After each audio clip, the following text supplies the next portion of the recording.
महाकुंभ मेला।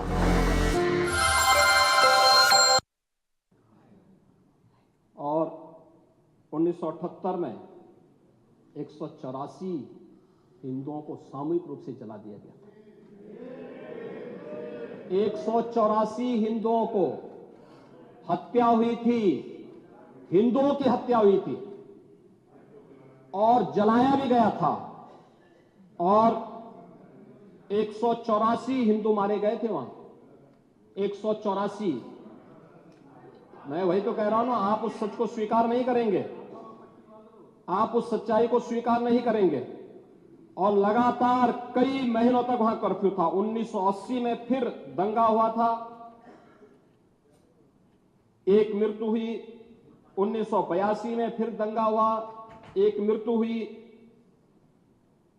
1986 में 4 लोग मारे गए और 1990 फिर 1992 में 5 मौतें हुई, 1996 में 2 मौतें हुई। ये लगातार इस सिलसिला चलता रहा 1947 से लेकर के अब तक। 209 हिंदुओं की निर्मम हत्या वहां हुई है संभल के अंदर, 209 हिंदुओं की। और एक भी बार किसी ने उन निर्दोष हिंदुओं के लिए कभी 2 शब्द नहीं कहे, उनके प्रति, उन परिवारों के प्रति संवेदना के शब्द नहीं कहे। महोदय, जो आज घड़ियाली आंसू बहा रहे हैं, ये लोग कभी भी उन निर्दोष हिंदुओं के बारे में कभी 2 शब्द नहीं कहे। वहां पर 1978 में जो दंगा हुआ था, महोदय, किस प्रकार की स्थिति थी। एक वैश्य जिसने सबको उधार दे रखा था पैसा, और उस बात को मानता था कि साहब मैं तो सबको पैसा देता हूं, मेरे यहां तो सब व्यवसाय के साथ जुड़े हुए हैं। अगल बगल के हिंदू दंगा होने के बाद उनके घर में इकट्ठे होते हैं। इकट्ठा होने के बाद उनको घेर लिया जाता है। घेरने के बाद वो बोलते हैं, भाई आप हमें क्यों घेर रहे हैं? कहा जाता नहीं, क्योंकि तुम इन हाथों से पैसा मांगोगे, इसलिए उनके हाथ काटे जाते हैं, फिर उनके पैर काटे जाते हैं और फिर उनका गला रेंत करके हत्या होती है। ये लोग सौहार्द की बात करते हैं, शर्म नहीं आती इन लोगों को सौहार्द के बारे में चर्चा करने में। 1978 से जो मंदिर आज निकल रहा है, 1978 से इन लोगों ने कभी खोलने नहीं दिया उस मंदिर को, जो आज बजरंगबली का मंदिर निकल रहा है। जो वहां पर आज 22 कुएं किसने बंद किए थे? इन 22 कुओं को भी वहां पे बंद किया गया। और वहां का माहौल इतना तनावपूर्ण किसने बनाया था? ये पत्थरबाज कौन थे? एक भी गिरफ्तारी बिना साक्ष्य के नहीं हो रही है। और याद रखना, जिसने पत्थरबाजी की होगी, जिसने माहौल खराब किया होगा, उसमें एक भी बचने वाला भी नहीं है। एक भी नहीं बचेगा। हम माननीय उच्चतम न्यायालय के आदेश का पालन करते हैं, सम्मान भी करते हैं। और क्या संविधान को आप मान रहे हैं? क्या आप लोग संविधान के प्रति सचमुच वचनबद्ध हैं? मैं तो धन्यवाद दूंगा माननीय अध्यक्ष जी को इस बात के लिए कि आज उन्होंने संविधान की मूल प्रति यहां पर दी। बाबा साहब भीमराव अंबेडकर जी ने 26 नवंबर 2049 को जिस संविधान को बनाकर के देश को सौंपा था, उस मूल संविधान की प्रस्तावना को एक बार पढ़िए। मौलिक कर्तव्यों के बारे में, मौलिक अधिकारों के अध्याय के चित्र को देखिए। अलग अलग उन आर्टिकल के उस पृष्ठों का अवलोकन करिए, आपको उसमें राम भी नजर आएंगे, कृष्ण भी नजर आएंगे, लंका दहन के उपरांत तो बजरंगबली भी नजर आएंगे, ज्ञान का उपदेश देने वाले बुद्ध भी नजर आएंगे। भारत की समृद्ध परंपरा का दर्शन आपको उस संविधान में मिलेगा जो बाबा साहब भीमराव अंबेडकर ने दिया था। लेकिन उस मूल संविधान में कहीं भी धर्मनिरपेक्ष या पंथ निरपेक्ष या फिर समाजवाद शब्द नहीं है, और ये आप सबकी आंखों को खोलने वाला होना चाहिए। आप लोग संविधान में बदलाव की बात करते हैं। जिन लोगों ने संविधान का गला घोंटा, उनका पिछलग्गू बन करके केवल सत्ता हथियाना चाहते हैं, जनता की आंखों में धूल झोंकना चाहते हैं। ये नहीं हो सकता। ये देश आपको नहीं करने देगा, और वह प्रति आपको दी गई है, आप उसका अवलोकन करिए। और मैं नेता विरोधी दल को इसलिए बोलना चाहता हूं, बुद्ध ने करुणा और मैत्री का संदेश उस कालखंड में दिया था जब विदेशी हमले होने शुरू हो गए। लेकिन उससे पहले राम ने कहा था, निस्सरहीन करो मही भुज उठाए प्रण कीन। उससे पहले भगवान कृष्ण ने भी कहा था, परित्राणाय साधूनाम विनाशाय च दुष्कृताम। और हम तो राम और कृष्ण को ही मानते हैं, बुद्ध पर विश्वास करते हैं, उन्हीं को आदर्श मान करके हम लोग कार्य करते हैं। शासन पद्धति एक भी इंच इधर उधर नहीं करते उसकी जगह। और इसीलिए मैं आपसे कहने के लिए आया हूं, संभल की घटना या कुंदर की कीजिए, जैसे ही आपके खटाखट की असलियत सामने आई, जनता ने कहा सपा चट। उपचुनाव में 9 में से 7 तो भारतीय जनता पार्टी और एनडीए गठबंधन जीता है। और यही नहीं, सीसामऊ और करहल, याद करिए 2022 में समाजवादी पार्टी ने करहल में 70,000 से लगभग 67,000 से जीती थी। इस बार वह मात्र 13-14 तक आ गई है। वो भी चच्चू थोड़ा वहां पे कृपा कर लिए, नहीं तो वहां भी सपा चढ़ तय था। अगली बार होगा, अगली बार होगा चच्चू, अरे आप चिंता मत करिए, अगली बार नहीं रहे, बहुत ज्यादा रहे, अगली बार। सीसामऊ में भी बाल बाल बच गए,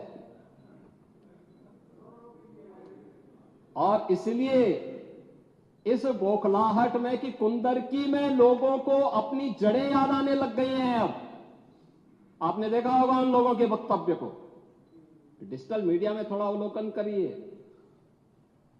और देखिए वहां पे जब लोग चिल्ला चिल्ला के बोल रहे हैं कि इन विदेशियों से पिंड छुड़ाना है, क्या बोल रहे हैं लोग, सबको अपनी जड़ें याद आने लग गई हैं। और मुझे लगता है जिस दिन इकबाल महबूब जी को भी अपनी जड़ें याद आएंगी, वह भी फिर यही बात बोलेंगे जो इधर के माननीय सदस्य कह रहे हैं।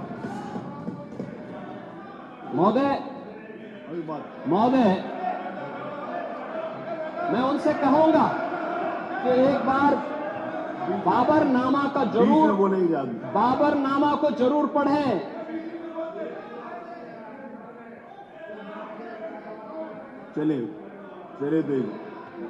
चलिए वो जो बात कही, बाबरनामा को जरूर एक बार पढ़ें आप। मंत्री जी बोलना प्लीज। चलो आप दे देना जब अवसर हो, बाबरनामा को एक बार पढ़ें। आप बैठिए। महोदय, संभल की घटना के साथ ही मैं प्रदेश के अंदर अलग अलग समय में जो दंगे अलग अलग समय में हुए हैं, 1972 में आगरा में दंगा हुआ, 19 लोग मरे थे। आजमगढ़ में 1972 में दंगा हुआ, 3 लोग मरे थे। बहराइच में 1973 में दंगा हुआ, 1 व्यक्ति की मौत हुई थी। गोंडा में 1973 में दंगा हुआ, एक व्यक्ति की मौत हुई। प्रयागराज में 1973 में एक दंगा हुआ, 2 लोगों की मौत हुई। मेरठ में 1973 में दंगा हुआ, 8 लोगों की मौत हुई। आगरा में फिर 1974 में दंगा हुआ, 1 व्यक्ति की मौत हुई। पीलीभीत में 1974 में दंगा हुआ, 3 लोगों की मौत हुई। कानपुर में 1975 में दंगा हुआ, 2 लोगों की मौत हुई। मुरादाबाद में 1976 में दंगा हुआ, 3 लोगों की मौत हुई। बहराइच में 1976 में फिर दंगा हुआ, 3 लोगों की मौत हुई। बुलंदशहर में 1977 में दंगा हुआ, 2 लोगों की मौत हुई। वाराणसी में 1977 में दंगा हुआ, 8 लोगों की मौत हुई। मुरादाबाद में 1978 में दंगा हुआ, 19 लोगों की मौत हुई। अलीगढ़ में 78 में दंगा हुआ, 21 लोगों की मौत हुई। ये लगातार मैं क्या कर रहा हूं, उसमें आप भी थे, जिसके कारण लोकतंत्र सेनानी आप कहलाते हैं, लोकतंत्र सेनानी कहलाते हैं मल्होत्रा जी। उसी के नाम पर आप लोग, मैं क्या कर रहा हूं, ये दंगे हुए हैं, मैं उन दंगों के बारे में बोल रहा हूं जिन दंगों के कारण लगातार माहौल खराब हुआ है प्रदेश का। और आज प्रदेश के अंदर सुरक्षा का जो एक माहौल है, कानून व्यवस्था की जो एक स्थिति पैदा हुई है, लोगों को सुरक्षा पे विश्वास है, कानून व्यवस्था पर विश्वास है, उसी का परिणाम है कि 40 लाख करोड़ रुपए का निवेश का प्रस्ताव उत्तर प्रदेश को प्राप्त होता है। इतना निवेश, इंफ्रास्ट्रक्चर का एक कार्य, रोड की, रेलवे की, एयर कनेक्टिविटी की, ये उसी का परिणाम है जो सरकार कर रही है और लगातार उसको कर रही है। महोदय, मैं केवल ये कहना चाहूंगा कि आखिर मैं नेता विरोधी दल से ये पूछना चाहता हूं कि अगर हमारा कोई पर्व और त्योहार है या किसी का भी है, मुहर्रम का जुलूस हो या फिर कोई भी अन्य मुस्लिम समाज का कोई पर्व और त्योहार का कोई जुलूस, वो हिंदू मोहल्ले से सुरक्षित निकल जाता है, कोई दिक्कत नहीं होती, मंदिर के सामने से भी निकल जाता है, कोई समस्या नहीं होती। लेकिन ये समस्या केवल वहीं पे क्यों खड़ी होती है जब कोई हिंदू शोभा यात्रा किसी मस्जिद के सामने से, किसी मुस्लिम बाहुल्य क्षेत्र से निकलती है, तब क्यों तनाव पैदा हो जाता है?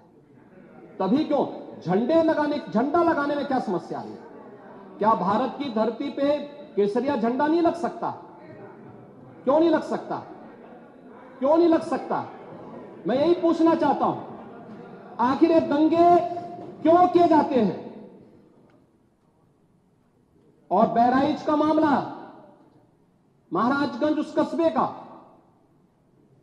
जहां के बारे में आप कह रहे हैं कि लगातार मुस्लिम बस्ती थी, मोना जी ने भी इस बात को कहा कि बस्ती थी, प्रशासन नहीं था, 4 कंपनियां पुलिस थी वहां पे, और दंगा सड़क पे नहीं हो रहा था, गोली घर के अंदर से चल रही थी। इस निर्दोष राम गोपाल मिश्रा की हत्या हुई और घर के अंदर से गोली चला करके उसकी निर्मम हत्या की गई। हमें इस सच्चाई को स्वीकार करना चाहिए। ये दंगा सड़क पे आमने सामने नहीं था। अगर पुलिस घर के अंदर घुसती तो लोग फिर कुछ और आरोप लगाते। पुलिस ने बचाव करने का अपना प्रयास किया, 4 कंपनियां वहां पे थी, और आप कह रहे हैं कि माननीय मोना जी ने भी कहा कि भारतीय जनता पार्टी के विधायक ने आरोप लगाए। भारतीय जनता पार्टी के विधायक ने इस हल्दी की घटना को लेकर के नहीं, इस महाराजगंज कस्बे की घटना को लेकर के नहीं, ये उस समय बहराइच कस्बे में थे, और बहराइच कस्बे में इनकी गाड़ी पर हमला हुआ जो वहां से 30-35 किलोमीटर दूर है। वहां पे एक पथराव हुआ था। मैंने भी इनको कहा था, मैंने कहा देखो तुम्हारे उस क्षेत्र में दंगा हुआ है, तुम वहां तत्काल जाओ, लोगों को कंट्रोल करो। लेकिन उसको कैसे तोड़ मरोड़ करके प्रस्तुत किया जा रहा है।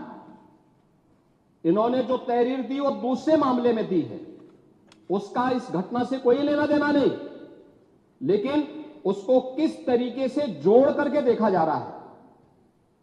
एक जिले में दूरी होती है, इसमें बहराइच से आपको भी वहां जाने में समय लगा होगा, और उस दूरी को आपने देखा होगा तो ये उतनी ही दूरी है। उस घटना को उससे नहीं जोड़ के दिखा जा सकता। लेकिन मैं पूछना चाहता हूं कि हिंदू मोहल्ले से और हिंदू मंदिर के सामने से मुस्लिम जुलूस निकल सकता है, तो मुस्लिम मोहल्ले और मस्जिद के सामने से कोई हिंदू शोभा यात्रा क्यों नहीं निकल सकती? क्यों नहीं निकल सकती? और यहीं पे विवाद शुरू होता है। यानी आप चाहते हैं कि आपके पर्व और त्योहार तो शांतिपूर्ण तरीके से मनाए जाएं। कौन नहीं कहता भी? आपके संबल में थे शिया सुन्नी का भी विवाद हुआ था 1976 में। पूरा विवाद तो शिया सुन्नी का था। उस समय जामा मस्जिद के कब्जे को लेकर के इसी बात का विवाद था। आप इस सच को धूल मत डालिए उस सच पे। और लखनऊ का शिया सुन्नी विवाद ये भारतीय जनता पार्टी की सरकार के समय ही समाप्त हुआ है। आप लोग तो लड़ाते थे, यहां पे शिया और सुन्नी को भी लड़ाते थे, क्योंकि आपकी तो शुरू से ही राजनीति थी बांटने की और फिर कटवाने की। और इसलिए हमने कहा कि न बटेंगे और न कटेंगे। हम न बटेंगे और न कटेंगे। मुझे आश्चर्य होता है, अपने को शिक्षक कहते हैं श्री संग्राम सिंह यादव। सच को स्वीकार करने की सामर्थ्य नहीं, इसलिए चले गए। आप देखें, एक दोहरे चरित्र के व्यक्ति के द्वारा जो अपनी कुछ पंक्तियां पहले लिखी गई हैं और बाद में उसका चरित्र कैसे बदला है, मोहम्मद अल्लामा इकबाल के बारे में वही कहते हैं। यानी जो पहले कहते थे, उन्होंने क्या बात कही थी बाद में? मुस्लिम हैं हम, वतन हैं सारा जहां हमारा, चीन वो अरब हमारा, हिंदुस्तान हमारा, तौहीद की अमानत सीनों में है हमारे। दुनिया के बुत कंदों में पहले वह घर खुदा का, तेगों के साये में हम पलकर जमा हुए हैं। मकरीब की वादियों में गूंजी अजा हमारी, बातिल में दबने वाले हे आसमां नहीं हम, हे गुलस्ता ये अब्दुल्लस वो दिन है याद तुझको, ये मौज ये दजला तू भी पहचानती है हमको, ये अर्ज ये पाग तेरी हुर्मत पे कट मरे हम, सालार ये कार्रवाई है मीर ये हिजाज अपना, इकबाल का तराना बाग ये दरा है गोया। मुस्लिम हैं हम, वतन है सारा जहां हमारा। अब आप मुझे बताओ, क्या इकबाल को आप अपना आदर्श मानते हैं? क्या इस इकबाल को मानेंगे? क्या वो अपने को पेशे से शिक्षक कहते हैं? ऐसे शिक्षक छात्रों को पढ़ाएंगे तो दुर्गति कराएंगे। यानी इकबाल की एक कविता को यहां पे पढ़ करके और वास्तविक सच से आप धूल डाल करके उसको छुपा नहीं सकते हैं। और मैं इसीलिए कहना चाहूंगा कि महोदय, प्रशासन ने पूरी कार्रवाई की है और लगातार हमारे संज्ञान में सारी बातें हैं। एक एक बात पर सरकार नजर रख रही है। 25 करोड़ की आबादी का प्रदेश है और 25 करोड़ की आबादी के प्रदेश में पिछले 7.5 वर्ष के दौरान सभी पर्व और त्योहार शांतिपूर्ण तरीके से संपन्न हुए हैं। सभी वीवीआईपी विजिट सकुशल संपन्न हुए हैं। अयोध्या में श्री राम जन्मभूमि पर भगवान राम के भव्य मंदिर के कार्यक्रम को भी, जिसको लेकर के आप बहुत बड़ा पहले प्रदेश के मन में भय पैदा करते थे, वह भी सकुशल संपन्न हुआ।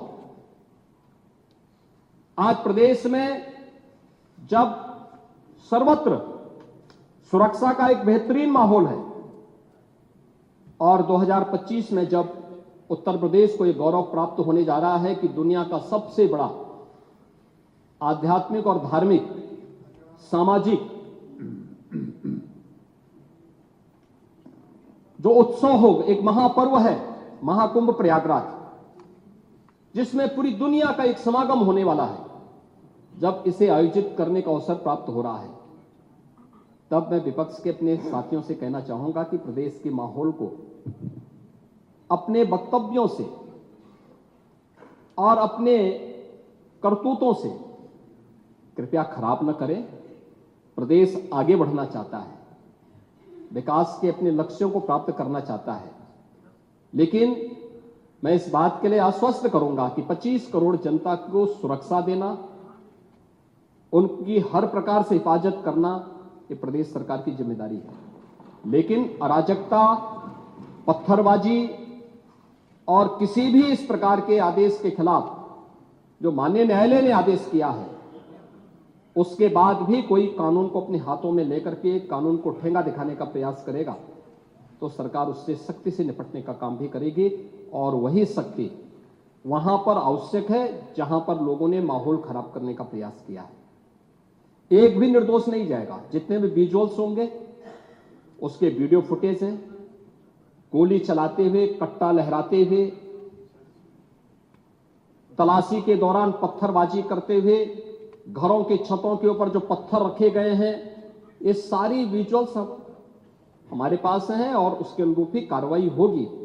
हां, ये जरूर आश्वस्त करते हैं कोई निर्दोष के खिलाफ कोई कार्रवाई नहीं होने वाली, अब तक नहीं हुई है, आगे भी नहीं होगी। लेकिन कोई दोषी होगा उसको कोई बचा भी नहीं पाएगा। यह भी मैं इस सदन के माध्यम से पूरे प्रदेश के अंदर बहुत स्पष्टता के साथ कहना चाहूंगा कि सरकार की जीरो टॉलरेंस की नीति पहले दिन से है। अपराध और अपराधियों के प्रति, दंगों और दंगाइयों के प्रति वही जीरो टॉलरेंस की नीति के साथ सरकार कार्य करेगी। इन दोनों मामलों में राजनीति की बजाय हमें समग्रता की दृष्टि से देखना होगा। और समग्रता की दृष्टि ये जो मैंने पहले माननीय नेता विरोधी दल को कहा कि आखिर ये कहां लिखा है संविधान में कि किसी मुस्लिम बाहुल्य क्षेत्र में हिंदू शोभा यात्रा नहीं निकल सकती, और जब आप रोकते हैं तभी हिंदू पक्ष से भी रिएक्शन आता है कि साहब हम भी नहीं जाने देंगे।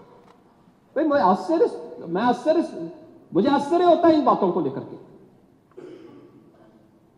कि मस्जिद के सामने से नहीं निकलने देंगे। क्यों नहीं निकलने देंगे? ये सड़क क्या किसी की है क्या? ये सार्वजनिक मार्ग है, कैसे आप रोक सकते हैं? परंपरागत बहराइच में भी वो परंपरागत जुलूस था, परंपरागत जुलूस था, वही मैं कह रहा हूं, परंपरागत जुलूस था। और उसी परंपरागत जुलूस को आगे बढ़ाने के लिए सारे कार्यक्रम संपन्न हुए थे, आगे भी संपन्न होंगे। लेकिन ये चीजें तय करना, ये कहना कि उत्तेजक नारे लगाए जा रहे थे, जय श्री राम का नारा उत्तेजक नहीं है, ये हमारी श्रद्धा का नारा है, हमारी आस्था का प्रतीक है। कल मैं आपसे कहूंगा कि अल्लाह अकबर का जो स्लोगन है ये हमें अच्छा नहीं लगता, नहीं, आपको हम रोकें तो क्या आपको अच्छा लगेगा? नहीं, आपको नहीं, मुझे मतलब होने की आवश्यकता ही नहीं, मुझे आवश्यकता ही नहीं इसकी, नहीं, मुझे इसकी आवश्यकता ही नहीं है, मुझे इसकी आवश्यकता ही नहीं, क्योंकि मेरी तो विरासत इतनी लंबी चौड़ी है, इतनी प्राचीन है कि मैं उस परंपरा को ही लेकर के चले जाऊं। मैं जय श्री राम का नारा, हर हर महादेव का नारा और राधे राधे, राधे राधे के संबोधन से ही अपना पूरा जीवन काट सकता हूं। मुझे किसी और स्लोगन की आवश्यकता ही नहीं है। मुझे कोई अन्य नारे की आवश्यकता ही नहीं है, कोई अन्य संबोधन की आवश्यकता नहीं। लेकिन मैं आपसे कहना चाहता हूं, कल कोई आपसे कहेगा, कोई हिंदू भी ये कहेगा कि साहब हमें भी परेशानी है, आप लोग मत बोलिए, क्या आपको अच्छा लगेगा?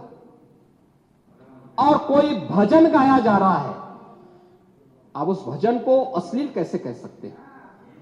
कैसे कह सकते हैं? कांवड़ यात्रा में क्या अश्लील गाने बजते हैं? अरे भगवान शिव के गाने बजते हैं, भगवान शिव के भजन गाए जाते हैं। दुर्गा पूजा के दौरान जो शोभा यात्रा निकलती है, जगत जननी मां भगवती दुर्गा के आरतियां बजती हैं, उनकी चालीसा बजती है, हनुमान चालीसा बजता है, ये हमारे यहां शक्ति के प्रतीक भी है और भक्ति के प्रतीक भी है।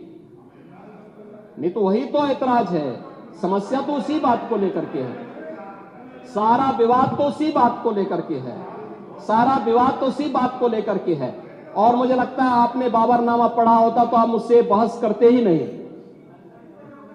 जिसमें स्वयं मीर बाकी के द्वारा हरिहर मंदिर तोड़ने का जिक्र किया गया है। क्या बात करते हैं आप। और मुझे लगता है ये जितने लोग यहां पर हैं, ये वहां पे कोई नहीं रहा होगा, लेकिन आपके फोरफादर और फोरफादर के आगे की पीढ़ी उसकी भुक्तभोगी रही होगी, इसलिए आज इस स्थिति में आप लोग वहां पे हैं। कुंदरकी में लोगों का एहसास हुआ है, एक दिन एहसास आपको भी होगा और जरूर होगा। और इसीलिए मैं आपसे कहना चाहूंगा कि ये सनातन की जीत है, जो कुंदरकी की जीत है, ये भारत की वास्तविक जीत है, ये भारत के संविधान की जीत है, जो कुंदरकी, कटहरी, खैर, गाजियाबाद, मीरापुर, फूलपुर, मझवा यहां पे हुई है। ये वास्तव में यही है भारत के संविधान। आप तो सबको कटघरे में खड़ा करते हैं। मुझे आश्चर्य होता है कि आखिर आप मानते किसको हैं, आप मानते किसको हैं। मुझे एक बात बताओ कि भारत के संविधान के अनुरूप माननीय उच्चतम न्यायालय, एक तरफ आपने सर्वे के बारे में माननीय उच्चतम न्यायालय की बात का स्वागत किया और माननीय उच्चतम न्यायालय ही एक बात को कहता है, बार बार भारत के माननीय उच्चतम न्यायालय ने समान नागरिक कानून की बात देश के अंदर लागू करने की कही है। और भारत अकेला देश है, भारत अकेला देश है जिसमें बहुसंख्यक समाज अपने लिए विशेष अधिकार की मांग नहीं करता है, बल्कि एक समान नागरिक कानून की मांग कर रहा है। और अगर एक माननीय न्यायाधीश ने, इलाहाबाद उच्च न्यायालय के एक माननीय न्यायाधीश ने उस समान नागरिक कानून की वकालत की, तो आप उनके खिलाफ महाभियोग का नोटिस राज्यसभा में दे दिए। या आपके दोहरे चरित्र को नहीं दिखा दो तो क्या है ये। आखिर दुनिया के अंदर यही हो रहा है, लेकिन भारत के अंदर बहुसंख्यक समाज कह रहा है कि साहब एक समान नागरिक कानून लागू करो। लेकिन अगर वही माननीय न्यायाधीश एक सामाजिक सांस्कृतिक संगठन के कार्यक्रम के दौरान इस बात को कहते हैं कि दुनिया के अंदर ये है, अगर भारत के अंदर इसको मांग करने की वकालत हो रही है तो बुरा नहीं। और माननीय उच्चतम न्यायालय बार बार इसके बारे में सरकार को कह चुकी है, लेकिन आप लोग उसमें एक तरफ उच्चतम न्यायालय के द्वारा सर्वे पर रोक लगाने का स्वागत कर रहे हैं, बुलडोजर की कार्रवाई पर दी गई गाइडलाइन का स्वागत कर रहे हैं, उसका तो स्वागत हमने भी किया है।